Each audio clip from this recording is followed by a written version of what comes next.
The story opens on a rural scene in a rather indefinite country. It is very hot and dry and uninteresting. The background music somewhat reminiscent of Dawn from the Peer Gynt suite. Dorothy skips happily into the scene. She is followed by her dog Toto, who is barking and generally very busy. We establish a very close companionship between the two.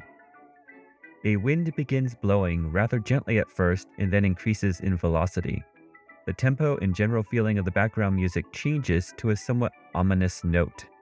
The music increases in volume and tempo as the wind increases. Dorothy and Toto have difficulty in keeping their balance. The scene dims. With a crescendo and a crash of cymbals, the music stops, and the scene is completely faded. There is silence for 24 frames. A harp is then heard running up the scale in a very tuneful bell-like air. As the harp ascends the scale, the scene fades into view, but instead of the flat, dry, barren country, Dorothy and Toto find themselves in a new land. The scene is green and lush and beautiful. Birds are singing and colorful flowers are in bloom.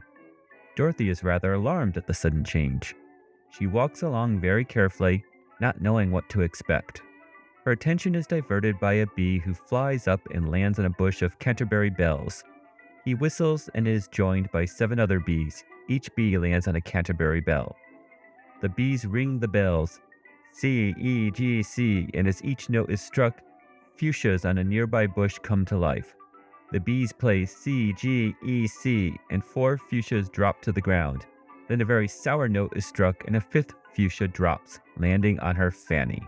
The bees start playing Dance of the Hours from La Gioconda, and the fuchsias start a ballet dance. The 5th fuchsia, being unable to take part in the proceedings, does a dance of her own, furnishing comedy relief to what might otherwise be a too sweet scene.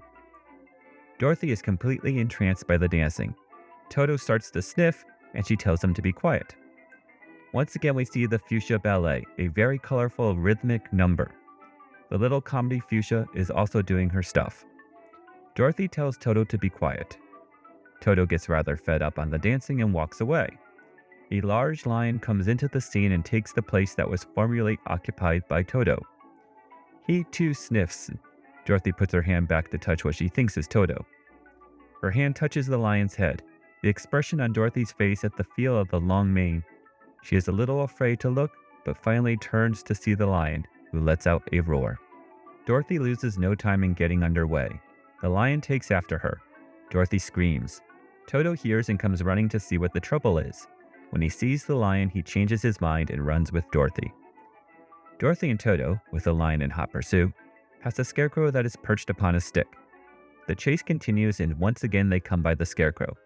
This time the lion hits the stick and knocks the scarecrow into the air. The scarecrow comes down on the lion's back. They pass under a tree with a low-hanging limb. The scarecrow grabs the limb and swings off the lion's back, but he comes apart, and while the upper torso is swinging from the tree, the lower torso and legs are still riding the lion. The chase continues and once again they come by the tree. The scarecrow whistles for his legs. They jump off the lion's back and come running up to the scarecrow, who lets go of the limb and lands on his legs, but instead of landing properly, he is wrong way about.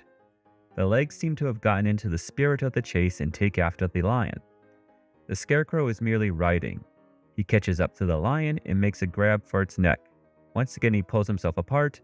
This time the upper torso hangs on to the lion while the legs are running after him. The scarecrow again whistles for his legs and they come running after him. Not being able to see where they are going, the legs come up behind the lion and start booting him in the fanny. This makes the lion run all the faster, much to the discomfiture of the scarecrow. The Tin Woodman of Oz comes into the scene riding his wooden sawhorse. He takes in the situation and starts after the lion with a lariat. He does some very fancy riding and rope work.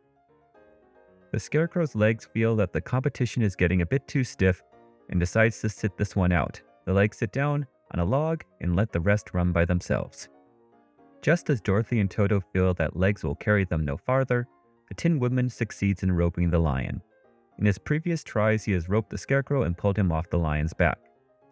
Dorothy is so frightened that she climbs a tree. The woman asks the lion what it means by trying to frighten a little girl who is obviously a stranger in their country. The lion is very much hurt to think that anyone would not trust him and he says that he only wanted to play. When friendly relations are established, they all join in repairing the scarecrow. Dorothy climbs on the lion's back, and they all walk happily out of the scene.